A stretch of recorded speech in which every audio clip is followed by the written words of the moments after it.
we want to officially welcome everyone for joining this collaboration between the Stanford Alumni Association and the Stanford Student Alumni Council. Today, we're super grateful to have Phil Kim from Stanford's class of 2007 and Mark from Stanford's class of 91. And today we're going to have them just share a little bit more about their experiences. We're going to go through a few moderated questions, and then at the end of it, we will just have an open Q&A session where you guys will be able to just ask whatever questions you want. And with that, we're going to go ahead and get started with our first question. And Phil and Mark, feel comfortable, whichever one wants to go first. Take a dive on for it. So let's get started with, what's your favorite class that you took at Stanford, and what was the most useful or relevant given what you do now? Great, Monica. And maybe I'll take a first crack at this. I'm cheating a little bit here because Monica did share the questions ahead of time. And I actually busted out my transcript, which is, I want to see that. Right here. Yeah. I don't think that came through very well on the virtual screen, but I dug up my transcript, and I have a couple of answers in terms of the best classes. And the first one is a little bit of a cop out, but I spent a quarter in Santiago, my fall quarter, and I thought that was just one of the most incredible experiences that I've had at my 4 years at Stanford. I can't tell you a class that I took. I definitely think I attended class, but all the memories that I have were spending time with my classmates, spending time with my host family, really getting to understand, know the culture, and getting to know the country. So, for all the folks on this call, I'm sure there's a lot of avid travelers. That was really a fulfilling experience for me, and something that I take with me even to today, and it's relevant for work. In the sense that you get to meet a lot of different people while you travel abroad, and it helps you think a little bit differently, puts you in their shoes as you're, collaborating, whether on the same team or maybe on opposite sides of the table. In terms of an actual class on campus that I thought was, super, super helpful, this is, again, you're going to say I'm kind of a nerd, but I thought the entire Econ 50 series was awesome. I really enjoyed Math 51. It makes you think critically. But one in particular was International Relations 140C. And again, I'm cheating because I have my transcript in front of me. There's no way I would have remembered that. But it was called the US-UN Peacekeeping and Humanitarian War. And it was a 5-unit class in poli-sci. Had nothing to do with finance, nothing to do with what I do today. It talked about the various genocides that had occurred, over the last 80 years. And it was just awesome. The type of, conversations that you have with the professor, with your classmates, the things that you learn, really, really enjoyed just going outside of my core focus of economics and international relations focused on economics to doing something that was really, really interesting to me. So, that was a big, big takeaway of just kind of doing something that is different from what you think you want to do in your career, and really just doing it for the sake of learning. And it was, again, also something that I didn't even think was going to be interesting. It just was something that I think, as I recall, happened to fit in my schedule and was mildly interesting. And I just found it, totally awesome. So with that, maybe I'll pass it to Mark, and Monica, maybe after that, I can go back to a class that was useful for me for my career. But I want to pass it to Mark first. Right. Well, sound pretty interesting. Now I want to be back on campus again. So I'd say a couple of classes that stand out for me, and then maybe I'll roll to the, what maybe I found most useful, and then pass it back to Phil to pick up again on that. So classes that were the most interesting, I would have to say that a class I took that was just on Dante's Divine Comedy was incredible. An entire quarter just on, one extraordinary work. In fact, I went on to take a class. It was another quarter just on Dante's Inferno. So it was an entire quarter just on one of the 3 parts of the Divine Comedy. It's just extraordinary to sort of have a chance, which you don't tend to have much in your life thereafter, to spend that much time thinking about something just because it's interesting and just because it's mind expanding. It's not something that probably occurs in our daily lives these days. Other classes, and I won't have the numbered classes as Phil does there with his, as always, he's very well prepared.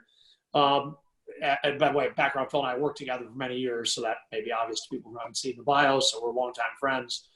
In any case, econometrics was probably a series of classes, and it doesn't do whatever the numbers were at the time versus what they are now.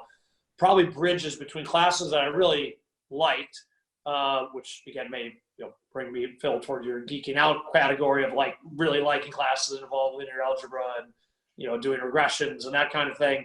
But I really did think it was an extraordinary way. Maybe I guess before data science was data science, I thought it was really interesting that you could take big pools of information and try to find a pattern, a model in them, and there's just some incredible classes, and ever more now, of course, than there were in my day. So those were probably in that second one, bridging more toward things I use. I don't use econometric models. I still have my books of mathematical equations I'm sure I don't understand anymore. But that core idea of financial modeling, or how you take data sets and develop a predictive model, is very much at the heart of what we do in finance, and ever more so, frankly, in the liquid side of finance, when we talk about quant trading and the like. I mean, those are true mathematical models for investing. But in any business, Phil and I, all sides of private investing, we use various versions of models. So I'd say that kind of bridges over between classes I really, really liked, and I still find applicable. The most applicable, actually, and I don't mean this in the sense of having taken enough of the coursework to use it, but the framework probably being the most relevant, to be honest, is probably psychology.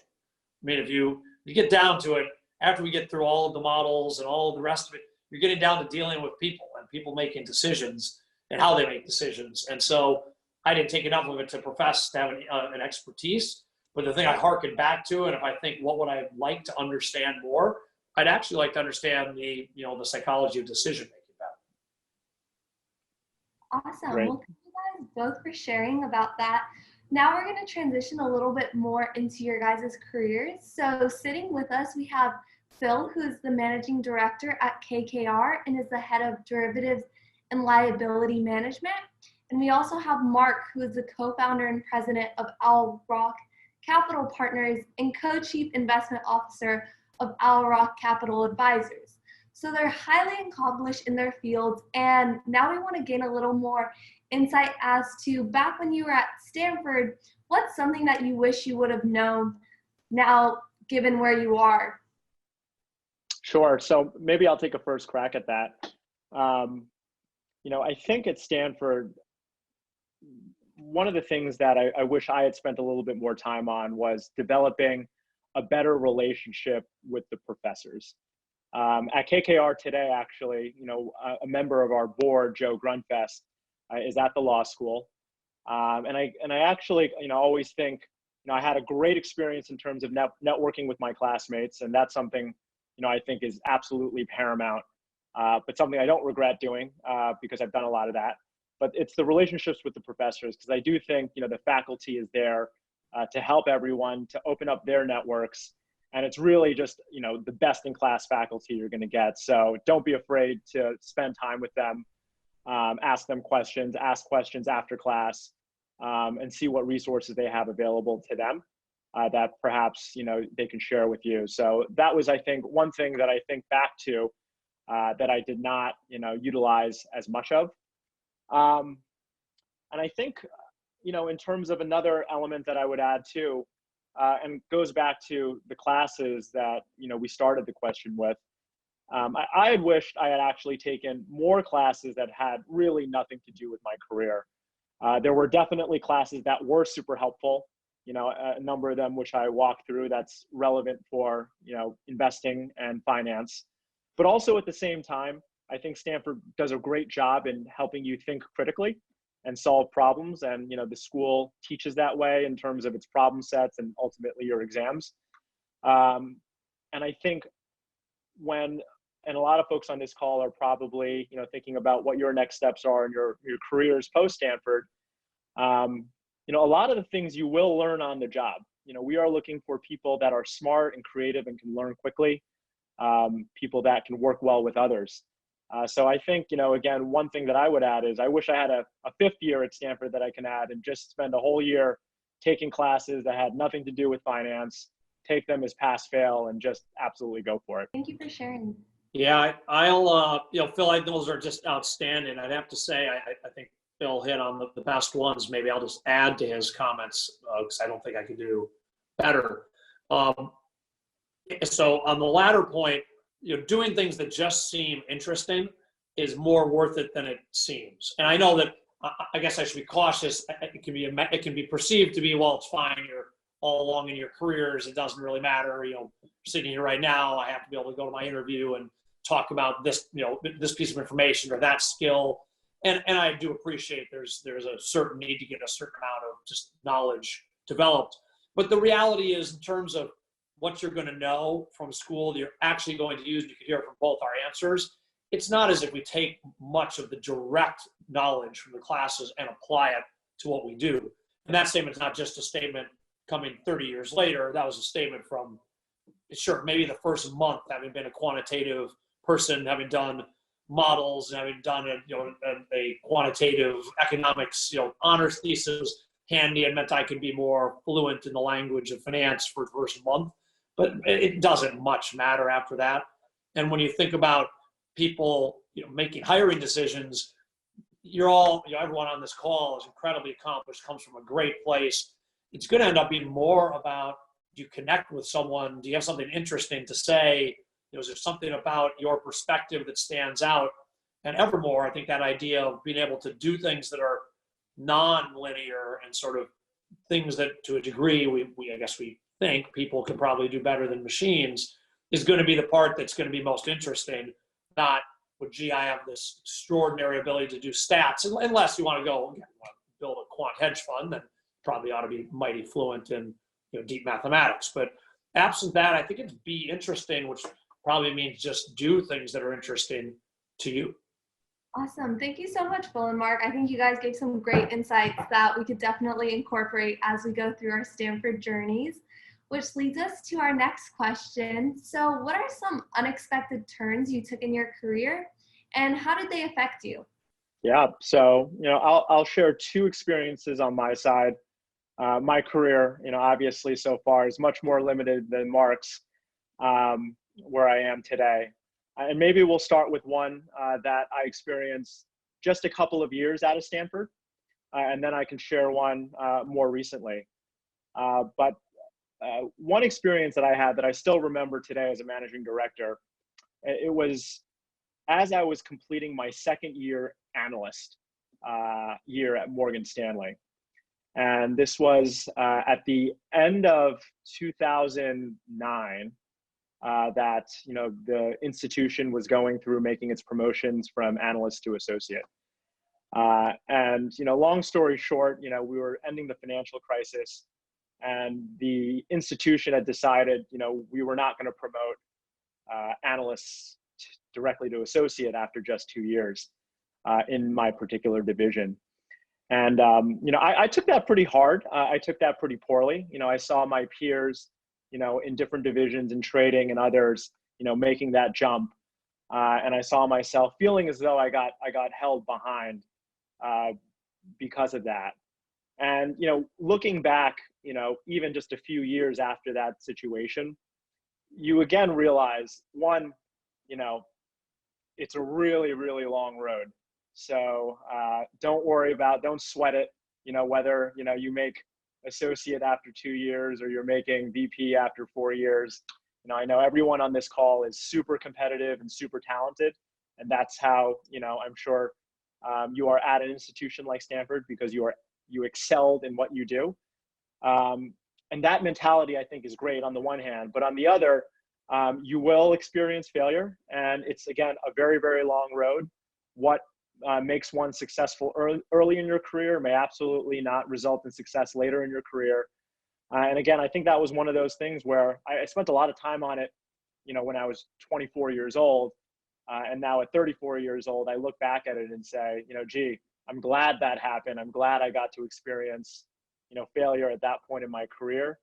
And again, I look back and think about a lot of my peers that had been promoted and are at different points in their career today, and it just really doesn't matter. Everyone goes on their own journey, and I think it's important to just emphasize that, because I know everyone is trying really hard and is really always excelling to be number one, but it's a long road and everyone will take their own path, and that path, in its own way will result in success. The second quick story that I would share would be when I ultimately made the jump from Morgan Stanley to KKR. It was a unique jump in the sense that even joining KKR in 2012, very different institution than what it is today. And a very different institution in 2012 from when Marc joined, much earlier, where it was strictly a private equity fund. When I joined, I was joining to really lead the derivative practice there, which didn't exist at KKR, doesn't really exist at very many private equity firms and alternative asset managers today. So, joining an institution where there wasn't really a clear cookie cutter path to success, and effectively taking the risk to build that out, and to, again, kind of take it one step at a time. There wasn't necessarily a game plan for what it would be 7-8 years down the road. There wasn't a game plan that in this function, the firm would want a managing director seat. But it was one where, I thought there was an opportunity, and I just kind of jumped in there and just took it day by day. And, ultimately, I think opportunities create themselves with a lot of luck. And, again, as I think back, I'm glad I did it. And there's going to be a lot of situations down the road where, you're not going to have that clear path where someone could tell you, if you do A, then you'll get to B and you'll get to C, and that's success. Everyone will find their own path and in their own way, and there will be risk involved, and there certainly will be a lot of luck involved. I think, as I look back at my career. So, with that, Marc, I'll pass it to you. Yeah. So I started, my career is probably atypical by almost any standard these days, just because of actually how few stops I've made along the way. I did go to Goldman Sachs right out of Stanford, which that I would not consider atypical. I spent 2 years there. I then actually, interestingly, Phil, not that you and I ever compared notes on this, went through the same exercise. They were trying to then develop this idea of a third-year analyst program, and I said, oh, no, I have no time for that. I'm either going to be promoted or I'm leaving. And ended up talking to other firms and put in an application to business school, not particularly interested in going to business school, which isn't to say I didn't take the application seriously, but wasn't really high on my list. And then I got into business school. Goldman, stood by their plan that they didn't want to have to promote people after 2 years. And I went to business school, and it was a great, experience. And ultimately from there, I ended up joining KKR in 1995. So when I joined KKR, there were less than 20 professionals, front, mid, and back office. And it was one product in really one market, doing U.S. buyouts. I was lucky enough to be there for 21 years, including 2012, when they made the highly intelligent decision to bring Phil on board to do derivatives, and served on the management committee at that time. And then in 2016, I started Owl Rock, which is now an independent direct lending firm. We do private credit as opposed to private equity, which were more my personal origins, although I did infrastructure and some other businesses as well. So my career probably is atypical in so much as 21 years of it at one incredible organization, but the organization was growing and changing. And I think about the chapters. There's a lot of ways to have chapters in your life. I think it's actually really good to have multiple chapters, would be my observation. I don't think those are defined by the number of places you stop, but they are to a degree defined by what you do. And I think it's good to do a few different things along the way. It could be a lot of different things before you find the one that either excites you or is exactly that moment of good luck. If we take luck, the definition, perhaps some people kind of like this adage that maybe luck is where good fortune meets preparedness. So it's somehow being ready to take advantage of something that then you're fortunate enough to get. And I think we all count ourselves very lucky. And so some that takes time, takes iterations. And ultimately the thing I take away from it, and we can come back to this, is when you pick places anytime in your career, but particularly early, pick places with great people. The reason I was lucky enough to be and had such a wonderful career at KKR was because I had extraordinary mentors in Henry Kravis and George Roberts, who obviously Phil knows well, who are just incredible people. And that is part of what allowed me to have multiple chapters even in the same organization. So I put people first, and I know it sometimes sounds trite, but it's really true, which is when you're thinking about whether it's your first job or your second, your fourth, some point there might be a lot more considerations to go into it, but certainly early on, go somewhere where you really feel like you're going to be learning a lot and you're going to be with good people, and then the rest of it takes, to a degree, will hopefully take care of itself, or it won't, but luck will play a lot of role in that, but the preparedness will come from having people that have your back. Thank you, Mark. Thank you, Phil. That was very valuable experience that you guys shared with us. We're very grateful for that. So now I'm going to pass it over to all of our attendees, and I'm going to let Nevada guide the question and answers discussion of this. And thank you so much for sharing. So we do have a few questions already. So if you guys are ready, I'm going to go ahead and unmute those people. Our first question is from Alex Liang. Alex, I'm going to unmute you and you can ask your question. Hi, guys. Can you hear me? Yes, indeed. Hey, Alex. Great. Thanks for your time this afternoon. Really appreciate it. My question is, what is some advice you can give a Stanford student like me who's trying to get into finance, but considering that Stanford isn't a huge finance school, like they're liberal arts without a finance business undergraduate major? So I'll take a shot at it. I think the answer is people are I know the answer is people are keenly interested in Stanford students, keenly interested in students with kind of broad thinking. The idea that you have to have sort of a finance background to go into finance, I really think is a nearly gone notion.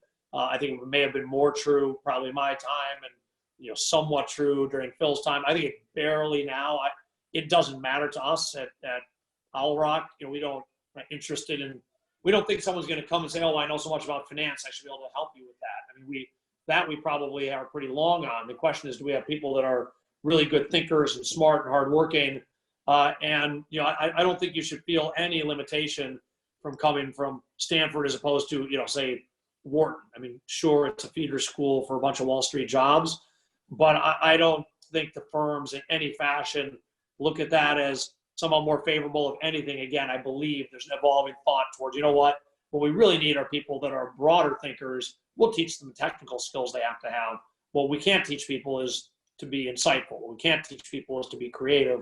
What we can't teach people is how to make the leap from point A to point B without being told how to get there. So, Alex, I wouldn't feel restrained at all. And I know, speaking of Phil and saying this, if you're interested, anyone on this call is interested, I'm sure we'll all be happy to make connections. We at the Stanford Professionals in Investing in Finance are setting up a mentoring network to try to make it easier for you all to connect with Wall Street firms.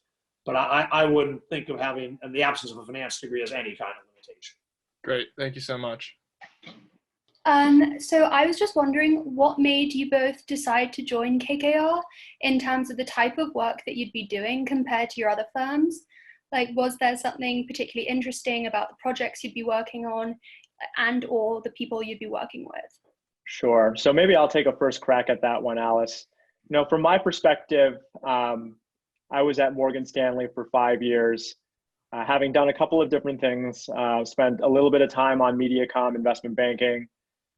This was through 2008, so spent a little bit of time with a strategic JV between Morgan Stanley and Mitsubishi, the large Japanese bank, through the financial crisis. And then my core skill set was around interest rate and currency derivatives. After having spent 5 years there, what really interested me about KKR was, I think, one, it was one of the first alternative asset managers that had built out a capital markets franchise and was moving toward increasing that skill set to include derivatives in addition to financing.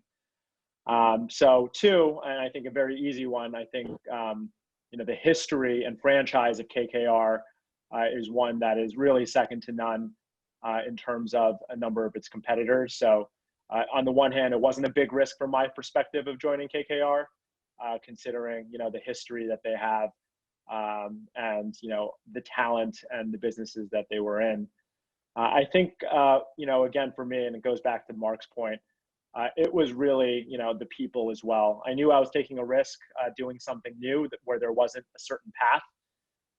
The interview process at KKR, and Mark, I would love to get your view on it, but I may have spent, 48 hours in aggregate having interviewed with 30 people more than once. And having gone through an interview process that robust, it was one of those situations where, you know, you came out of there feeling really confident that whether you succeeded or failed, you know, this is a group of people you want to work with and would give you a fair shot and support you to succeed.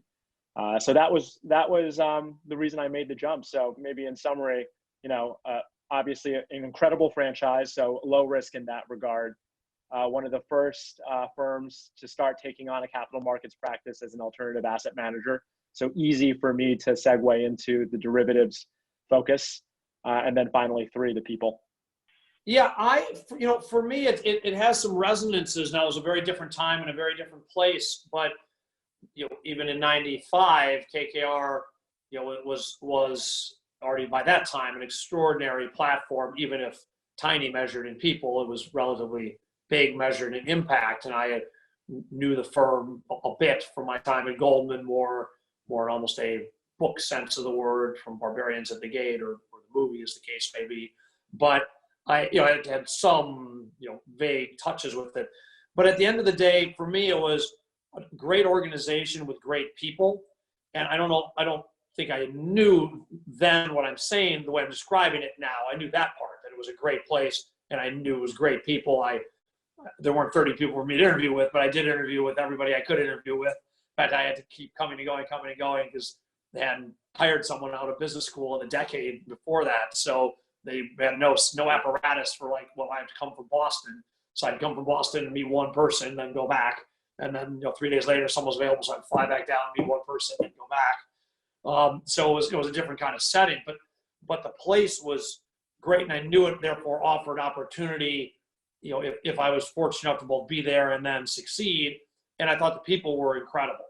So, well, I'm sure at the time when I try to think it through, I don't doubt for a minute that there was a meaningful part that was, wow, well, this is a place where I could be really financially successful. And that was what I thought, but it probably played a more central role than I'm describing it now. But I realized both now and then that the people and the place were the right choice. And then the other pieces, you know, followed, and fortuitously was a place where there were great financial opportunities as well. Yeah, sure. I'm happy to ask it. Thanks a bunch for, first of all, organizing this event. And it's always great to talk to people in the industry and see what everyone is up to. Yeah, so I guess my question was, you know, I come from this engineering background where, like pure tech, like not finance, where I had to support a lot of operations teams. So I was curious about what that looks like from the finance side. And specifically, my question was, do you have any engineering teams that support internal operations at finance, such as customer success, business ops? You know, what kind of internal admin tools do they help the operations team with? You know, and have there been any projects where you feel like the operations teams were constrained on headcount from the engineering standpoint? Like they kept pinging for these feature asks, but it would have either taken too long from the engineering roadmap time, or there wasn't enough headcount, or people were focused more on product-facing features as opposed to internal-facing tools. Yeah, that's a great question. You know, I think one thing I will share, technology and having an engineering background, but going back to just the technology revolution is a glacier that is moving, and that it's moving faster and faster and faster. And when you look at investment banks and you look at alternative asset managers, I think all of these institutions are still playing catch up in terms of how we can be implementing the latest and greatest technology into our businesses. And that could be both offensively in terms of looking for new opportunities, data science, screening for, you know, seeing what is available and being able to make decisions based on that data that's available. And also defensively, as you suggested, in terms of making the institution more efficient, being able to use technology to give, you know, an order of magnitude more productivity for, you know, any individual working at the firm. So at KKR, you know, in the last 12 months, we hired a woman, Amelia Sharapova, to lead our technology engineering team. And her mandate is exactly that, to, you know, take a world that has been so reliant on Microsoft Excel, has been so reliant on, you know, basic SQL, what have you, to then bring it all together, bring all of the technology that's available today, and to make people more efficient in what they do. And again, it's not necessarily about replacing people with machines, but making that every individual person 10 times more efficient.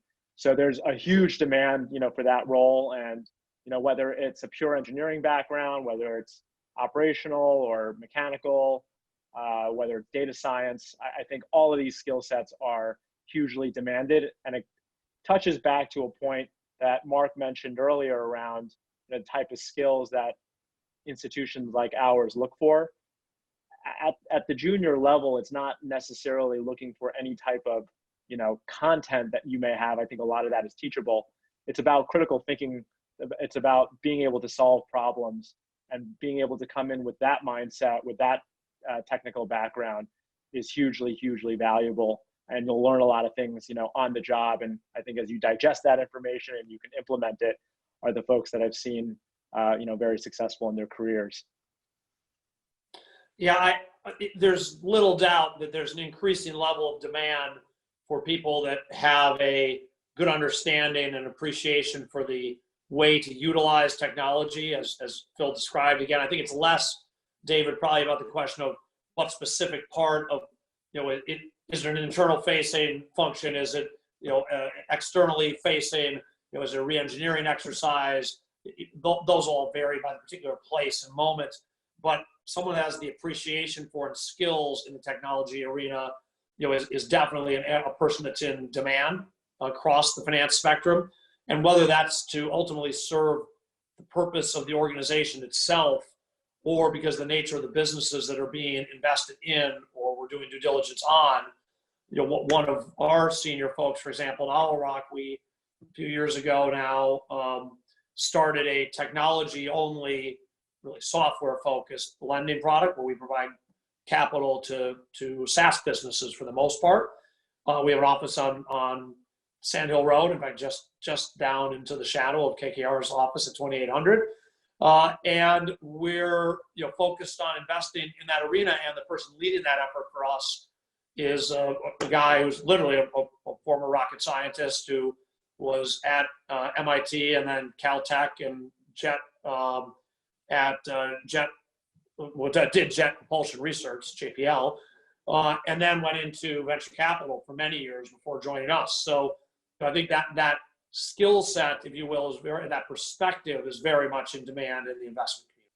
Hi, so I'm Isaac. I'm actually a senior, and I'm going to Goldman to actually work in corporate derivatives in the next few months. And I was wondering if you guys could talk about, from your time at KKR, Mark, on your side, when you were thinking about a transaction, how much were you thinking about what kind of derivatives you would need to kind of hedge the risks associated with the transaction? Or was that really not on your radar? And then Phil, for you, how much involvement were you having with deal teams before they actually did a transaction and advising, oh, is this going to make sense from a derivative standpoint, or is it not? Or was it mainly on the back end that you were getting involved from the derivative standpoint? So I actually, one of the areas that I spent a lot of time in and was in fact responsible for was energy investing. So I actually did have a lot of interaction with the question of, pretty simple by Phil's standards and probably your standards, very simple derivatives, but that was a very integral part of what we did. So, hedging production from a particular field or from a power plant or basis differentials, those were actually very much a part of the investment process. So I worked quite a lot, in fact, specifically with Goldman. We used to work with, I guess then called J. Aaron, but their commodities division and derivative, people from the commodities group. So it was very much a part of what I did today. It's not a lot of what we do in the financing business. We obviously do hedging of interest rates, but that's relatively simple stuff. So it's not as much a part of my daily life today, but it was very much a part of my career for sure. Great, thanks, Mark. And Isaac, from my perspective, I think it really depends on the product and the risk. I think today, when you think about interest rate risk and the Fed at zero rates, I don't think a lot of folks are overly concerned around where short-term interest rates are going, which directly translates into interest expense, as a lot of buyouts are financed with term loans, which are floating rate. So I will say that's probably more of a secondary discussion, because I think the communication and the thesis is consistent internally that interest rates will remain low for quite a while. I think that's quite different from the 10-year Treasury. That is definitely going to have more volatility as we see, as we come out of this COVID situation and unprecedented monetary stimulus, what that can mean for inflation. There are other situations where the decisions around risk and derivatives is a pre-investment committee decision. And those are situations where if you're investing in emerging markets, so investing in Indonesia or investing in Brazil or Mexico, these are all countries that the inflation risk is much higher. As a result, interest rates are much higher. And if you're thinking about making an investment in any of those countries, you are taking currency risk, and to hedge that currency risk, there is a interest rate differential, which may imply depreciation to hedge that on a forward basis. So, if you're making an investment in Brazil, as an example, you might have a 20% return in Brazilian real over 5 years, but when you hedge that back to dollars, that might be 10%. And if your target returns are 20%, that investment doesn't make much sense anymore. So particularly when you're investing in emerging markets, that conversation is one where it has to be done concurrently with the investment committee process. Otherwise, you may be taking on a lot more macro risk than you thought you were, or you signed up to a deal that did not hit the target returns that you thought you were going to make. Thank you. Yeah, just two thoughts. One is, I would also add, if your target rate of return is 20% in a 0% rate environment, I wish you well, and let Phil and me know how you're doing it so we can join in. And also, Isaac, good luck to you at Goldman in terms of picking a great place with great people. That certainly is high on the list. Roy, I think your audio is a little off, so I might just ask your question for you if that's okay. Do you guys have any suggestions for engineering students to shift into the finance career? And that is similar to Alejandro's question, who's also a student who graduated in 2019 who studied mechanical engineering and has now made a decision to shift from mechanical engineering into finance, and would like to get your guys' advice on what shifting would look like, what kind of obstacles they would face, and how to overcome those obstacles. So, I think we both touched on this before, but let's touch on it and maybe build out. I would actually tell you there probably couldn't be a better time, and set aside the terrible moment we're in, but let's get to the other side of this current crisis and chasm to make the transition you're describing. I think there is an intuitive appeal to people in finance around, folks who have this understanding of technology, can bring, whether it's the mathematical rigor, that's great in and of itself, because that's part of what we do, or the understanding of the technology arena. Again, it could either be as it applies to the investment business, or more the case from my perspective, the portfolio company that we're going to buy or lend money to. But I think you'll find actually great receptivity. So it's probably more about just getting yourself into the process and on the radar screen, which again, I'm sure all of us are happy to help point you in the right direction for. But I wouldn't view that as a very much of a barrier. That gets back to the earlier question about, well, what about not having a finance, study program degree at Stanford? Nobody is, I think, looking for someone to come and do finance for them. They're looking for them to come and do smart work. And I think there is a intuitive sense that people that understand technology are very much valued and additive to the mix. Because frankly, those of us who have been in the business for 25, 30 years, quite unlikely that many of us are engineers. Yeah, I totally agree with Mark there, and maybe focusing a little bit more on the process. Getting involved in the process is certainly one where you want to understand the recruiting timeline and be prepared for those interviews. Where again, if you have a Stanford degree, if you are making it through the classes at Stanford, every one of you can make it through the interview process, even if you have not taken a single economics class or a single accounting class. There are books out there, basic books like The Vault Guide to Investment Banking, that can give you a really quick 100-page summary around what the business is, basic, questions that would be asked around, perhaps, valuing a company in a very basic sense, staying up to date on the Wall Street Journal, basic macroeconomics, and how that, links to monetary policy. Again, I think a lot of these things can really be absorbed quite quickly, reading a couple of books and staying up to date. And, I think, everyone on this call probably knows more finance than you already think you do, because of your, math fundamentals and Stanford's core in math. Discounting a cash flow is not that hard. And the great thing about finance is that you have a computer in front of you and you have Excel that can do a lot of these formulas. So it's conceptually just understanding why it works.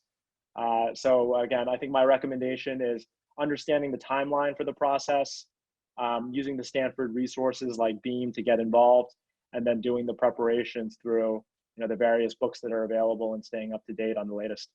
Cool. Thank you both for speaking today. This was super helpful. My question is about how you guys have found mentors and mentorship opportunities throughout your careers, within the firms you've worked at, and what advice you have regarding that. Yeah, listen, I made this comment, so I'll reiterate it because I very much appreciate your question. I think it's one of the most important things you do in developing your career, and probably one of the things that has the most impact.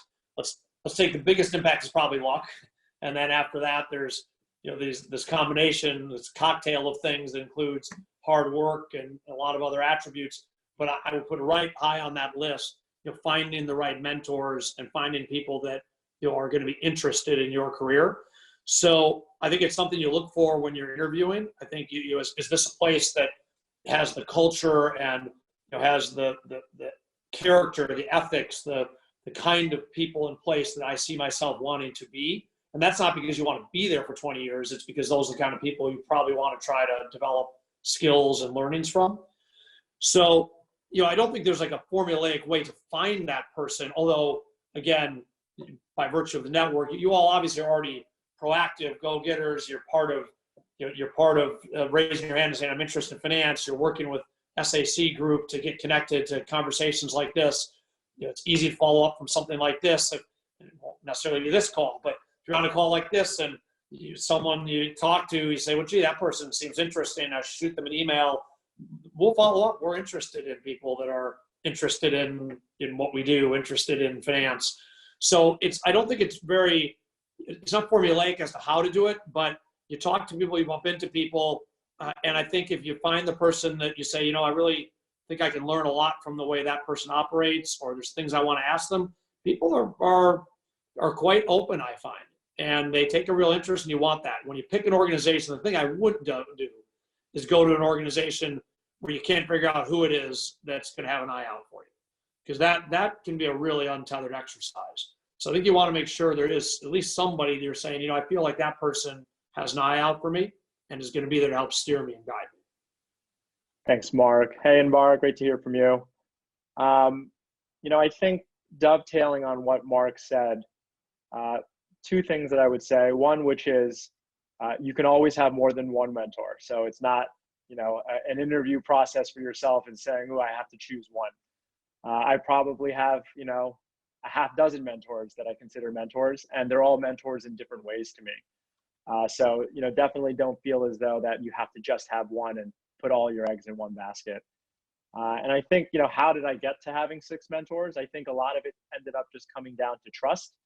And you will meet people and spend time with people in your day-to-day interactions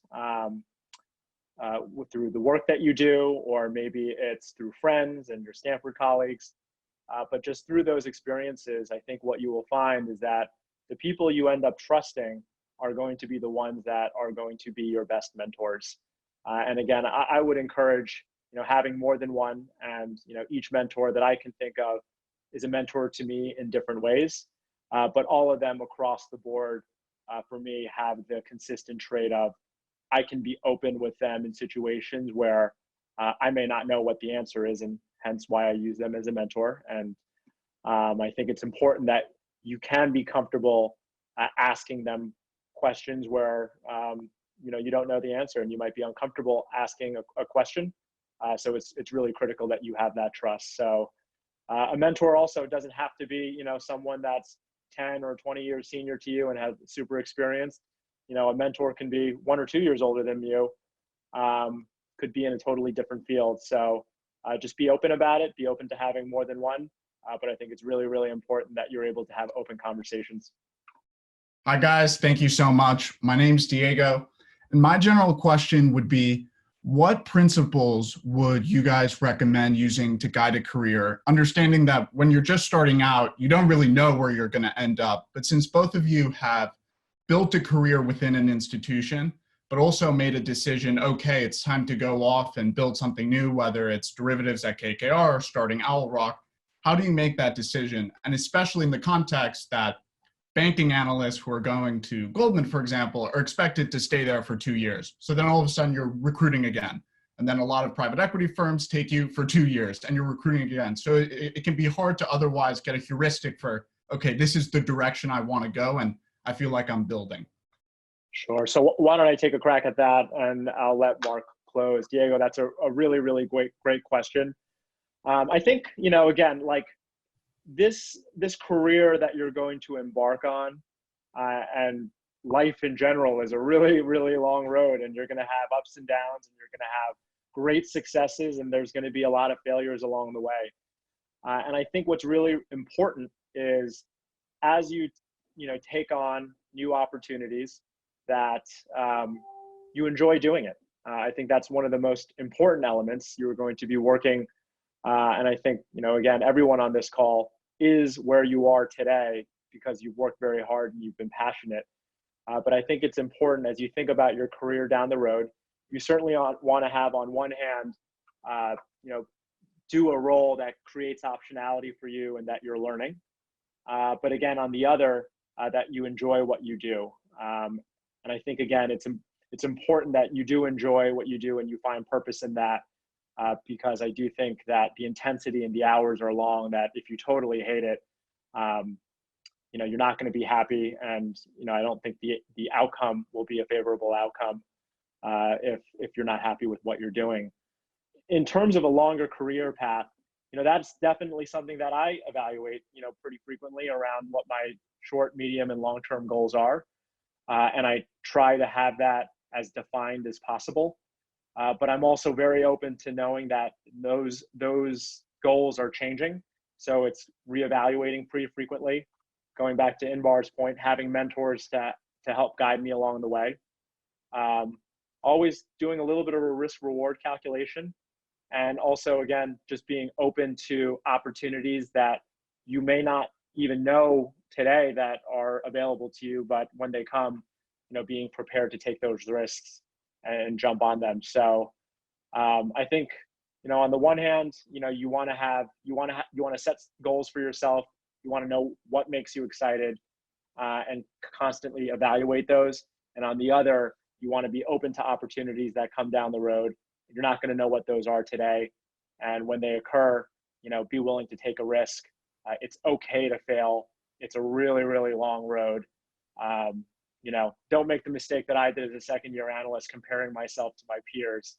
It really doesn't matter. Again, if you're happy with your work, think long-term, and I think you'll have a really great career outcome. Mark? Thanks, Phil.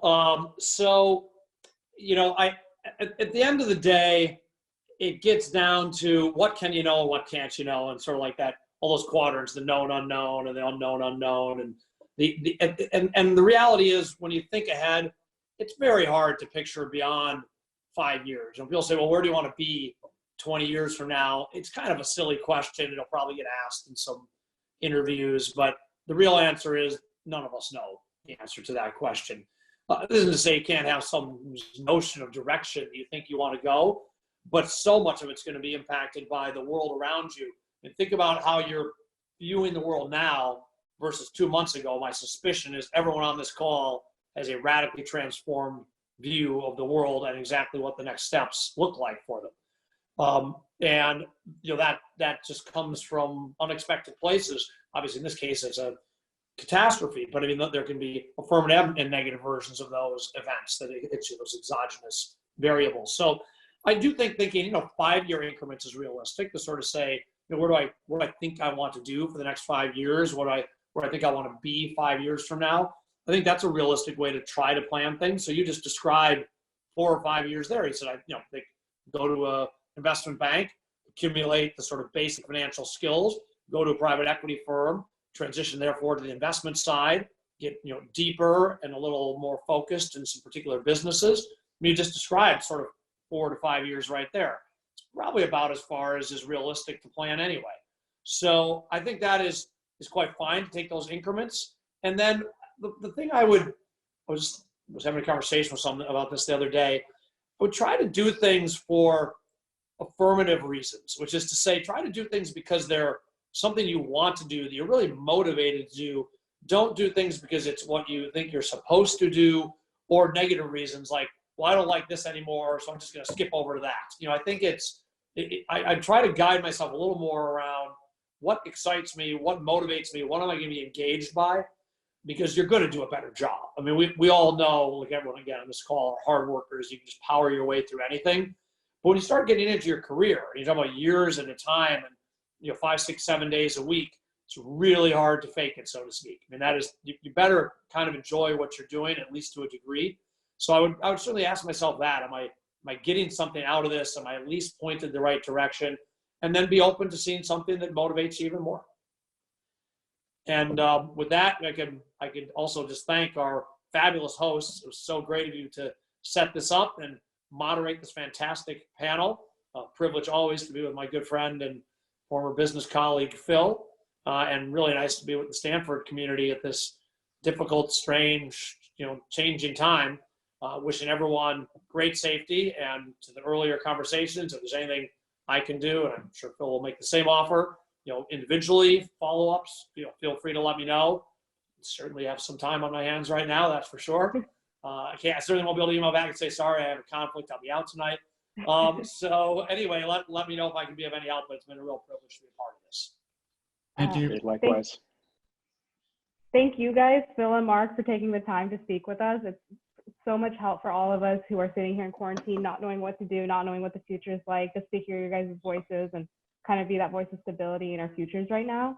But thank you so much for your time. We'll definitely share the emails with students if Mark and Phil let us know that's okay. And we'll also be sending you guys the recording of this video if you registered for it through the Google form. But thank you guys so much. Thank you. Thank you. Thank you, Nevada. Thank you, Monica. Have a good night. You too.